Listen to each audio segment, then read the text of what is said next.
Here we go. The death spiral of woke Hollywood. Oh boy.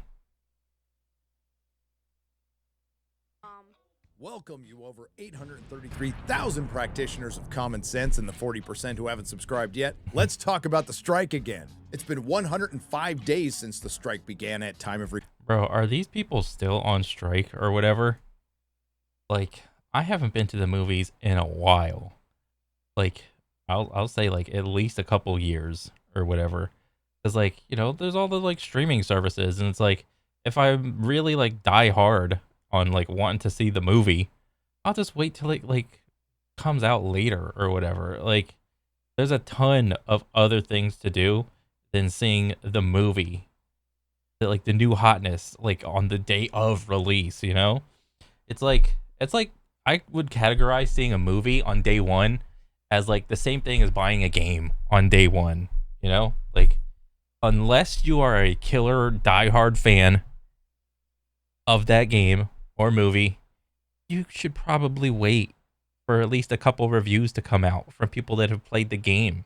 Because what if you pay the money to go see the movie and then all of a sudden you don't like the movie? Then you feel a little bit of buyer's remorse. You feel like you wasted your money. Same thing with the games, It's like, oh, I just got Diablo 4. Oh, dang it. I'm only level 80. I just hit level 80 and I'm only halfway through to level 100. Ah, dang it. I hate this game. I don't want to run Nightmare Dungeons anymore. I'm uninstalling. Bye. They can stay on strike, dude.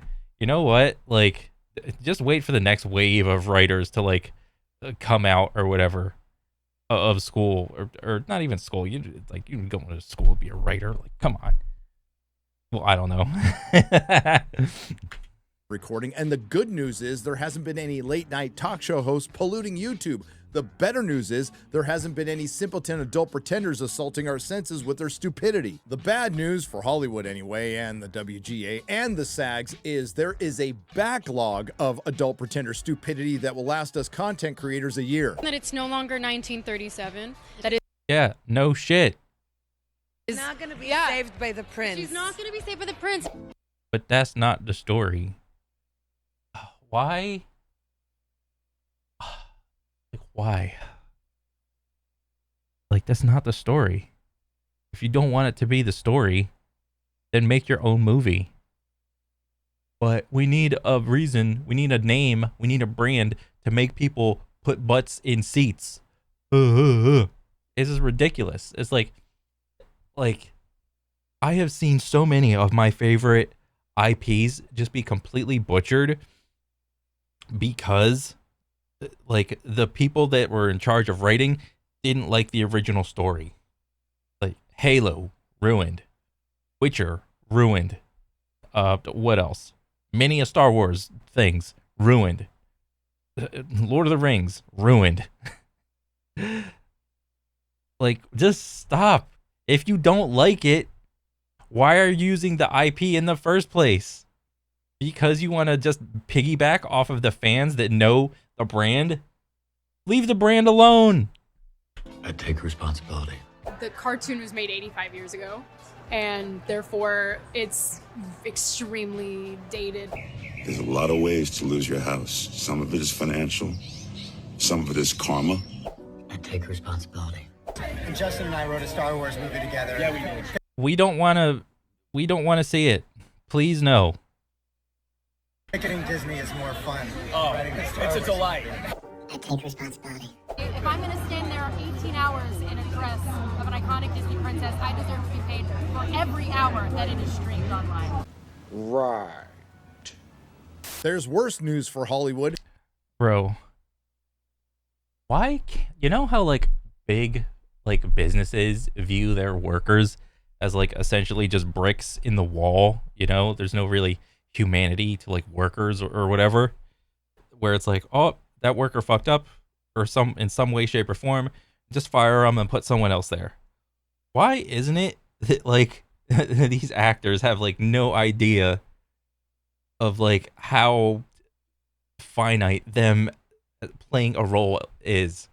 Like, from my understanding, like, don't you have to go to school to be an actor?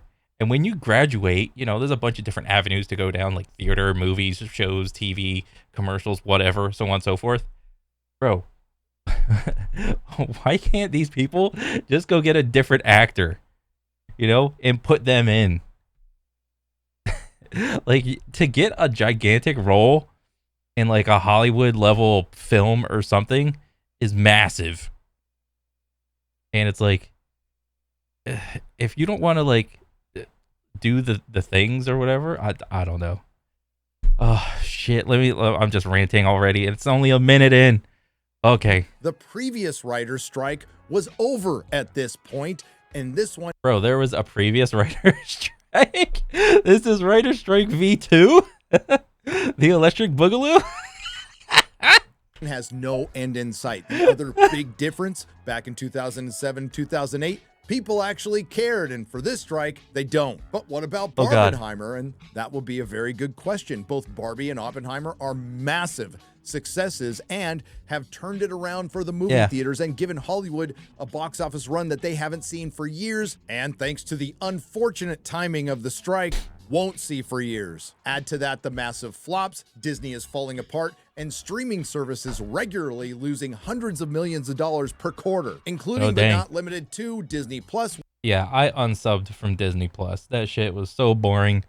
I had that shit for like months, waiting for something new to come out or whatever, and it just wasn't happening. And, you know, I'm just like, I'm unsubbing from this shit. This shit is so dumb. That's just burning a hole in my pocket. Which lost over $500 million last quarter. Peacock, which lost over. Bro, who the hell has Peacock? Like what's on there? Come on. I never even had Peacock to begin with. $500 million last quarter, and Paramount Plus, which lost over $500 million last quarter. Oh dang. It seems. I think there's like some decent stuff. I think what I just watched like the new like Beast Wars Transformers on there like a week ago or something. It was like meh. It was like meh. But I could have lived without it. I don't know. Maybe I'll think about unsubbing from Paramount. And Paramount Plus has one of the more successful franchises on streaming. No, not Star Trek, the Sheridanverse. Now that Tinseltown is experiencing this existential and financial crisis, it's led them to do something they've been putting off for a long time. Some introspection and retrospection. Maybe now they realize that they are not only on the verge of failing, they have been failing, and more importantly, they are coming to terms with the fact that they need to let things fail. Now that Hollywood is discussing things openly, has this led to a fearless and searching moral inventory, seeking out the exact nature of their wrongs? I wish that were the case. No, they're hitting the panic button because they're going broke. This is a bit of a follow-up to my last strike video, which was a follow-up to the previous strike video, and I'm sure there'll be more. But you've heard from me. Let's hear from the people working in the industry and also observe the massive blind spot they still have. We could start with the coming cinema apocalypse is here. It's my kind of title, but I found one that's even better. Death Spiral of Hollywood Monopolies. Too big to fail? Not so fast. A showrunner's cautionary memo. I just want to point out that in both of these articles, one written by a Hollywood producer, the other written by a Hollywood showrunner, they're using terms like death spiral and cinema apocalypse. Remember when YouTubers use terms like that? Okay, I'll be real. I'm going to use a term like that for this video. And it was considered hyperbole. Guess not so much anymore. This one is written by Elena Smith. She is the creator and showrunner of Apple TV's Dickinson. No, I've never heard of it. Hollywood is broken. I like the sound of that one too. More than $500 billion have been wiped off the market value of the world's biggest media companies this year. Oh no. Dang. While on the streets, hundreds of thousands of writers and actors, which might be your problem, are on strike, bringing the industry to a grinding halt at the moment when it most needs to prove its resilience. No, bro, even if all those like writers and actors were like, let's say the strike was what didn't even happen. Didn't there like release a big list of movies that were supposed to come out this year, but just aren't because of like the writer strikes and shit? It's like I looked at that list and I wasn't really interested in any of the movies. It was so sad. I forgot what the hell was on there. I think I saw it like a couple days ago too. I'll have to go back and check it out. But like Like, I was just so disinterested. What happened? Now, be careful, Elena. That could be interpreted as questioning the timing of the strike. And we all know that your unions don't like to be questioned. Just ask Stephen Amell, who called the Film Actors Guild strike reductive and then was forced to take the walk of shame. Let's see where she goes with this, as the oddly mismatched mega companies who currently produce, own, and distribute TV shows and movies fumble to align themselves on basic issues like minimum compensation and worker protection. Along with the looming technology shifts of AI, it has become clear that the only goal these corporations have in common is to gain market power and then exploit it.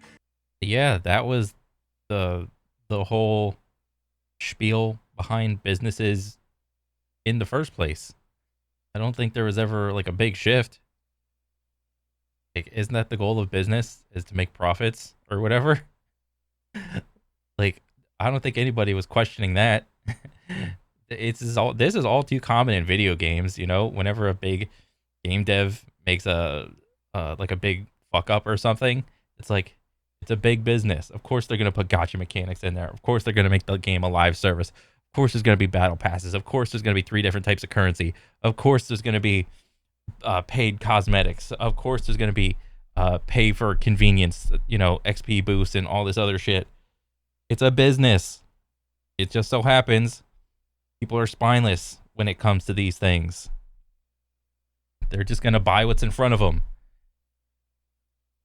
That is to monopolize. This monopoly power, once grabbed, is used to lower costs and hedge risk for Wall Street investors. Well, she's not wrong. Primarily by reducing or eliminating the bargaining leverage of artists and independent producers, by continuing to consolidate or vertically integrate along different and conflicting lines of the business, and by raising prices for the consumer, all while the entertainment they sell continues to decline in cultural relevance. Well, hey, if you're going to raise the price without raising the quality, then I'm just not going to fucking watch your shit. How about that, Hollywood? Like, how about that? I'll go find something else to do to take up my time, you know? I'll go watch some other shit. I don't got to watch your dog shit ass Halo Season 2. Nobody wants to see that shit. You fucked it up the first time. I want to see you fuck it up again. Again, Elena is not wrong, and this decline is going to continue, and I would go so far as to say Hollywood is in a doom loop. Once again, though, I think it would be prudent to point out that this is a doom loop created by the producers and writers. You know what this kind of reminds me of? It's like that one thing where, like, whenever you see, if there's like a storm going on, but like you see like a river, like a white water rapids river, and you see like a person drowning because they can't swim and they're just like flailing their arms around. You do not save that person ever. All right. You wait till they go limp, stop flailing their arms around so they're just dead weight floating down the water. Then you go save them. All right. That's how you do it. And that is what it seems like is happening in Hollywood. They're just flailing their arms around, giving their one last hoorah of whatever. And we just have to wait. Just wait till they stop flailing, and then we'll see what happens. Of Hollywood. I didn't hear any writers complaining back in 2018 and 2019 when producers were passing out those first look deals like Coke at an Oscars after party, including but not limited to Ryan Murphy, creator of Glee, getting a $300 million first look deal from Netflix. And I thought, wow. Or director of the flop A Wrinkle in Time, Ava DuVernay, getting $100 million from Warner Brothers. A deal Warner Brothers terminated recently, but I'm sure it had nothing to do with the strike. Or Hollywood's favorite insufferable feminist Phoebe Waller-Bridge getting $60 million from Amazon. Or Dan and Dave, Dumb and Dumber from Game of Thrones, getting $200 million from Netflix. And last and very least, the King Reaper. Is Game of Thrones going to be on Netflix? I mean, nobody cares though, if that's the case, because like everybody has pretty much seen it. Like on HBO Max, or what used to be HBO Max. Now it's just Max.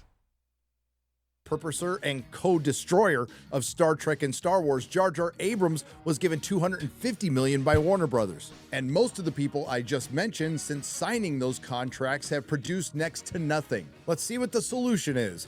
Without regulation, no, and we'll get to that, of these monopolies, Hollywood will succumb to a death spiral, planting a stake in the heart of the entertainment industry, one of America's most lucrative exports, whose stories and stars have defined our culture for the past century or more. As far as regulation is concerned, I mean, whoever wrote that article or whatever kind of seems like on a high horse, because like, do movies create a culture in America, or are movies a reflection of the culture in America?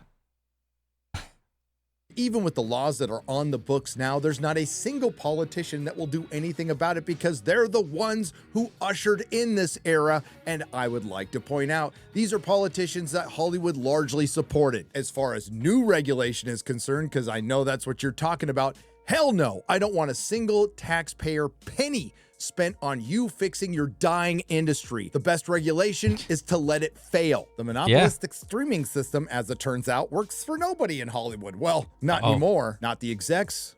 I mean, it's not really working anymore because all those guys can't make a good show. Like, yeah, there's probably a couple outliers here and there that you can name, but like, for the most part, it's like, bro, honestly, I think I've been watching more Crunchyroll than I have Netflix, Paramount, Max. What else? The other one. I just been watching Crunchyroll for a good long time now. Not the shareholders, and wait for it, not the audience. I was wondering when you were going to bring us up, because we are part of that massive blind spot that every creative, every executive, and every member of the Access Media has in Tinseltown, and something that neither of these articles brings up. It's primarily why I came to YouTube and channels like mine exist. There is no way in hell you guys haven't even considered the possibility that alienating half of the voting population of this country might not have dire financial consequences. More on that later. Then Elena goes over the history of the streaming wars, which I've done quite a bit on this channel, calling it the great disruption of television and film, which is exactly what it was. But she tries to push the narrative that Hollywood was duped into this when they knew exactly what they were doing. The only ones I believe were duped were shareholders and investors. Silicon Valley's Hollywood offered Wall Street something that Hollywood could never offer before: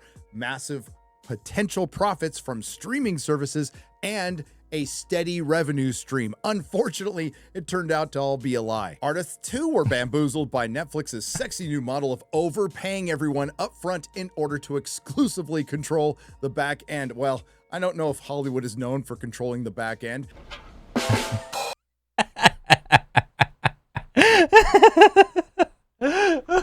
I don't know why. A stupid joke followed by this little clip of the buttocks. And keep any quantifiable audience response hidden globally forever. And once Netflix made this model the new normal, other companies followed suit. So you admit that you, possibly, and other creatives have accepted overpay up front, knowing that you wouldn't get anything from the back end. Well, that's called you get what you negotiate. But by all means, negotiate a performance-based contract. That should solve that problem, right? Of course, you're not going to do that because that's not really what you want, according to a WGA negotiator. Our residuals, they're not as good as they were. But there's also just larger issues that are sort of more widespread than just the residual issue, because even what the writers used to get paid up front, if a writer writes something that ends up earning a lot of money for its producer, the studio, that writer deserved a portion of that, and that money was paid up front.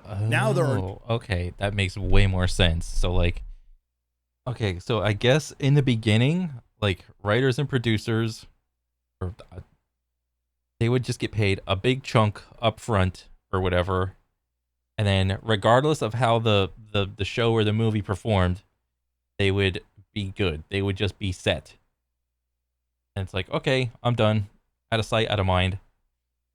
But what feels like a little more honest is like, I don't even know if it's honest or whatever, but like doing the whole performance based pay or whatever. Like if you write something, you would get back paid or whatever, depending on like how well it did. So, I mean, are there any other like industries that like we apply that to? I mean, I know like largely that's like how YouTube goes. It's like streaming services go. That's how Twitch goes. That's how a lot of other streaming services go. The upfront pay versus the I don't know, the back end pay. Because like the upfront pay is really good if like you're a struggling writer and you just like write something and you're able to align yourself with like some big name IP or something, and then it's like, oh, I'm writing for the big mountain of Mount Fuji. It's like, okay, I don't have to worry about shit. You know, that feels good. You know? But it's like, if you're getting up to that level to begin with, you shouldn't really be like a noob at writing, it seems. Like you should already be like a really good writer if you're like writing for these like top name IPs or whatever. Ugh. No more Nielsen ratings, that's partially true. None that tell us the whole story. No more box office numbers. There's plenty of box office numbers, although we all know all of these numbers are fudged. No more publicly available feedback loop of any kind to reveal to anyone, artists, executives, audiences, or critics. Oh, dang. They're doing a World of Warcraft thing where they, remember like back in the day with the World of Warcraft chart where they would like be like, oh, it's 10 million subs. It's 12 million, 13 million, 14 million, 15 million. And then for some reason they kept revealing it even though it was going down. It's like, oh, it's only 9, 8, 7, 6 million.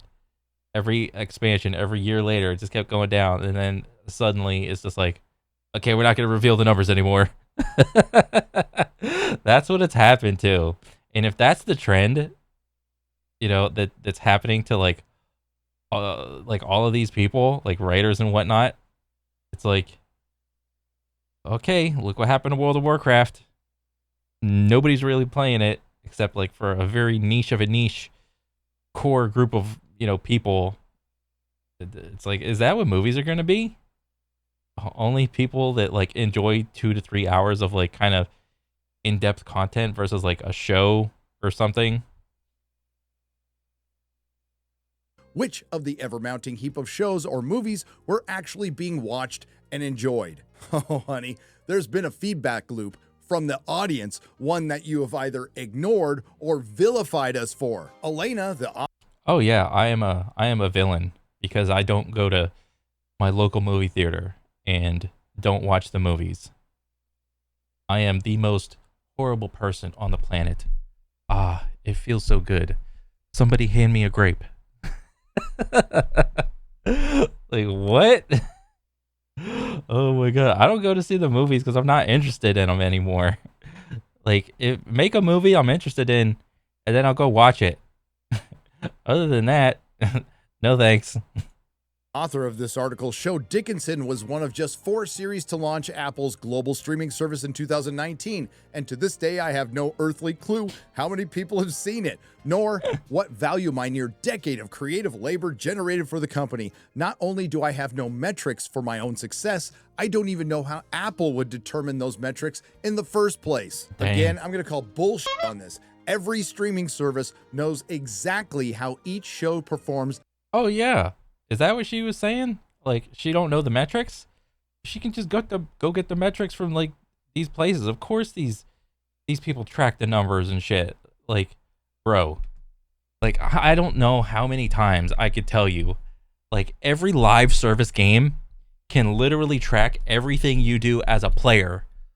Look at it, like Call of Duty, look at Apex, look at like any sort of like multiplayer game in like the modern day. They can track everything your character does. And you're gonna tell me you don't think these big companies can't track whether or not you just hit play or like hover over like your reticle, your mouse over like a thing to see like the little quick view, little trailer play, and then you mouse off it and then you scroll down or whatever. Of course they can track all that shit, dude. They can track when you hit play, if you fell asleep, whether you paused it, whether you like took it off your queue, when it's on your queue.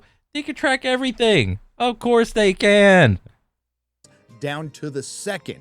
And this is something maybe you could have negotiated before you signed a contract with Apple. Did either you or your agent not ask this question beforehand? But to back her up on those streaming numbers, it is true. Very few people know exactly what they are because they're low. If they were exceeding expectations, Netflix, Apple, Paramount Plus, Peacock, and Disney Plus would be screaming them from the rooftops. Oh, yeah. Seems... Oh, yeah. Like, these companies would love to flex on each other, all right? They would love to be like, oh, look at our numbers. We got 100 million views in 2 days or something. Or, I don't know, 100 million unique viewers when the show came out in the first hour. Nana boo-boo. They would love to do that, but they can't because the numbers aren't there.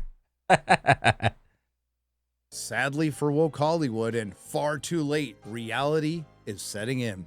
So we've reached the final episode of the limited series. The streaming bubble has burst. The story is a scam. Then she goes on to quote David Zaslav, of all people, the most popular person in woke Hollywood. I kind of like him. Let's face it, the strategy to collapse all windows, starve linear TV and theatrical, and spend money with abandon while making a fraction in return, all in the service of growing sub numbers, has ultimately proven to be deeply flawed. I'd also like to add that another aspect of your industry that's deeply flawed is your fan-baiting marketing departments and your gaslighting adult pretenders. She also mentions that the only audience that matters is Wall Street, and while that is true, don't act like you ever gave a shit about the paying customer, and the only potential star is the platform itself. And who does Hollywood have to thank for that? You got it, themselves. Tough times for woke Hollywood, and you just hate to see it. This brings us briefly to our next article with a headline that sounds like a title to one of my videos. So, like, if you're like a writer that has never made anything big and you're just like looking to find like your first big thing that, you know, when the project is done, you could finally be like, oh my God, I don't have to worry about my next paycheck. Like, if you're that type of writer and you're just trying to find your thing, your IP, so that you can write for that, like, I kind of have like some sympathy for you, because going from paycheck to paycheck is dog shit and feels like dog shit. And then all of a sudden you just get picked out of, for, you know, a group of people for whatever reason. And then you get asked to like make something. Yeah, it feels, you know, it feels good. All right. But like, if you're like an experienced writer, you know, you've been doing this shit for fucking years and you've been getting paid buku bucks or whatever, and you continuously make dog shit, I have no sympathy for you. Like, get out of here with that noise. And it may be, except it's written by the producer of Sunshine of the Spotless Mind, Ted Hope. The coming cinema apocalypse is here. Telltale signs that it may get far worse before it gets a wee bit better. Now, Ted points out 51 reasons why the great Hollywood apocalypse is here. We're just going to go over a few. Possible proof the cinema apocalypse is upon us. We are controlled by surveillance capitalism. Wrong. We're controlled by surveillance. I can't call it a technocracy. How about a tech idiocracy? One that Hollywood helped build and fortify. The information age is over. The value of... Bro, you want to make a good movie? Come out with like the next Mad Max. You know? When's that one coming out? I'll go watch that in the movie theater. That's an easy win. Like, what is this? The information age is over. No, it's not. It's still here. The value of information has been destroyed. Oh, if that's what you mean, then yeah, because it's so easily available, there's no reliable source for truth. That's also seems pretty true. Of information has been destroyed. There is no reliable source of truth. Well, whose fault is that? Again, that lays at the feet of your corporate overlords in Silicon Valley, in Hollywood, And in Washington, Twitter just recently exposed that members of our alphabet agencies were working at Twitter to suppress our free speech. Oh, shit. You don't think that's going on in every other corporation that provides information? We no longer have. Oh, that is so sad. But this is the life we live in, and we have to deal with it. Have a counterculture or anything that can be the necessary cultural course corrector. Unfortunately, the counterculture that used to be artists in the film industry, the publishing industry, the comic book industry, and the music industry, just to name a few, became firm supporters of the system and cancel culture. We're still out here, but Hollywood is far too busy demonizing it rather than recognizing it. I've been saying this for years. Many in the industry have conjectured that the streaming ecosystem may eventually shrink to 4 major platforms. If that's the case, then we'd sacrifice cable only to replace it with a broadcast-style monopoly. And here's another thing many of us have been saying for quite some time. Despite a good weekend from Barbie and Nolan, the theatrical market is still shrinking. The market is down 16% from its 2018 peak. Ticket prices are up, and revenues are still down. That's because audience is way down. Way, 25%. When the beast... Oh, dang. There is 25% less people just going to the movies. Dang. I wonder, you know how like you can like organize it from like ages, and like, you could break it down to like ages and genders or whatever. I wonder how much of like each audience like category has just gone down. You know, is it just like one specific type of person as time goes on? Like, is it the older you get, the less likely you are to go to the movies? Is that the case? Ate everything else, Marvel seems to be mortally wounded, and the overlords seem clueless of what to fill the vacuum with. Is the clock ticking faster? Yes. And this thing goes on and on. Yeah. He states quality of work is declining. Yeah, no shit. And they have no clue how to be talent friendly. And I would like to add to that, the talent has no clue how to be audience friendly. You get the point. Things in Hollywood are fucked. And back to Elena's article, Hollywood Monopoly's Death Spiral. Oh, Here man. again is her big solution. Here's what we can do. We need a political coalition. Hell no. To break up the studio streamers, or we will lose the ability to sustain the TV and film industry that has been the beating heart of our culture for over 100 years. Okay, break up the studio streamers. I mean, bro, you can like look at video games, and it's like there's 2 to 3 the big boys in like games. There's like the Sony console, you know, and everybody under them. There's the Xbox, Microsoft console, everybody under them, and then there's a Valve and it with like the Steam thing and, you know, Steam Deck. Those are like the big 3 for like video games. And, you know, there's obviously a couple more like other outlier ones or whatever. Oh yeah, Nintendo too. Okay. So there's about 4 for video games. Like video games have already been through all this, it seems. So like this is just like, I don't know, a repeating thing to me. And the floodgates are open. Zachary Levi calls out Hollywood garbage, urges moviegoers not to watch crappy films. Studios don't care enough to actually make it great, like the recent DC films. I can't believe we have 2 more to go. One flop with Blue Beetle and one plop with Aquaman 2. And director Charlie Kaufman essentially said the same thing as Zach. Charlie Kaufman criticizes Hollywood for putting out garbage as seductive, cynical sales pitches. And now Hollywood striking writers are running out of money. So both articles brought up some pretty legitimate reasons that led up to this current woke Hollywood crisis, but the blind... Bro, how are these people like out here like striking? Or maybe that was just like a little scene that they just put on or whatever. Like if there's people actually out there just walking back and forth in the blazing sun of like wherever the hell this is, like, bro, like what are you doing? You know what? You know how I know it's only like a skit or whatever then with the signs is everybody's still pale as hell. Like if they were actually out there day after day with the signs, they would be tan as fuck. You know, tan lines showing and everything. It's like, bro, you guys are as white as me. You know, like going out there. And how long have they been striking? Was it like weeks, months now, or something? You would be like tanned to hell if you were out there day after day, hours on hours. All right. Spot remains, although Ted Hope got the closest. As far as that movie-going audience being way down to the tune of 25% from the 2018 peak, well, I guess it's got something to do with alienating and attacking the paying customer, subverting beloved franchises while shitting on the source material, during COVID, shaming people for wanting to go to work while being able to freely professionally pretend, exacerbating the division in this country while rooting on the summer of love, producers like Jar Jar Abrams' company Bad Reboot saying things like enough white comfort, all while not having a single problem with one of Hollywood's biggest studios, Disney, becoming outright anti-family, shrinking Finn on the Force Awakens poster for China, covering up the late Chadwick Boseman's face on the Black Panther. Really? That's what happened? Oh my God.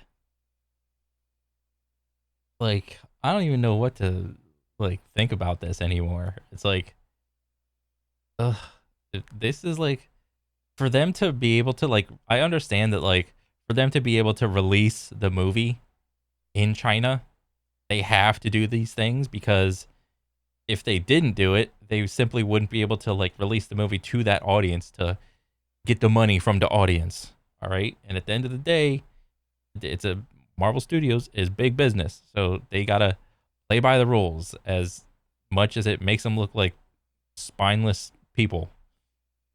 Panther poster for China, and of course thanking a concentration camp in China. And if you're what looking for sympathy from the paying customer, well, I think the response to this tweet sums it up. After nearly 100 days on strike, Hollywood writers are taking financial hits, uncertain when they'll have a steady flow of income again. I'm feeling like I'm subsidizing this strike with my savings in a way that's starting to get scary. From oil field rando. Oh, neat. Kind of like the time me and all my friends were getting laid off from the oil field because they shut down the world and Hollywood just kept saying, stay home and save lives. And we tried to find work for months on end. Then there's this little problem. YouTube does not respect the writer's strike. This could be a big problem for TV. Why would YouTube try to respect the writer's strike? YouTube is made by a bunch of regular ass people. Okay? What? Because the writers are on strike, you want YouTube to go on strike? So, bro, that ain't happening. That's hilarious. I'll just go watch some more fucking YouTube shit, dude. Oh my God. Help us, YouTube. Now, I personally could care less what big YouTubers think of the writer's strike, but this tidbit of information that's me. He's talking about very me. interesting, and many of us saw this coming. The money pipeline that funded the TV shows that striking writers worked on is now increasingly headed to YouTube instead, because this is the most ad-friendly platform out there. That's not the only way YouTube is becoming television. Almost half of US YouTube viewing now happens on TVs rather than phones or desktops. In fact, research agency Neil's flagship Gauge chart now has YouTube as the single biggest channel in the US. Dang, YouTube popping off. God dang. Bottom line, you pissed off a lot of people, you bored a lot of people to tears, you're losing a generation, and a lot of us just found other things to do. If you think about it, we're not just talking about a TV show, a movie, a franchise, or a studio. We're talking. Bro, I could name you so many more Star Wars fan films that are like 10 to 15 minutes long, and they have better story and action than all these like spin-off or like Star Wars, like named Star Wars movies. Easily. Talking about an entire industry.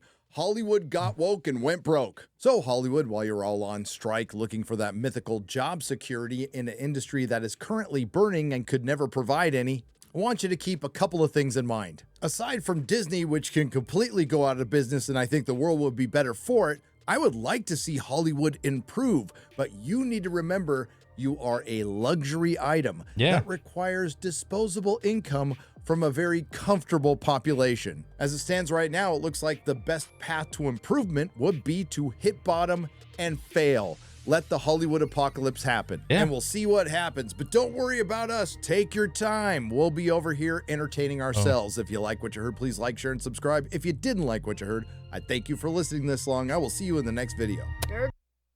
Nerdgarrotic.com. Nice. Oh, wait. Oh, shit. What am I doing? Oh, shit. Where'd I go? Back. Okay. Yeah. This was like very revealing. I mean, I think Neurotic is way more in touch with like the happenings of like big Hollywood. I'm just like some dude. I have more of my passion is behind like video games and dumb shit, you know. But no, this was cool. I didn't know like I kind of knew like Hollywood was like in the shitter or whatever, but like that bad to like where they're trying to do all these predictions, and you know, people are just calling each other out with that big ass list of like, was it like 100 things of like shit that's going wrong?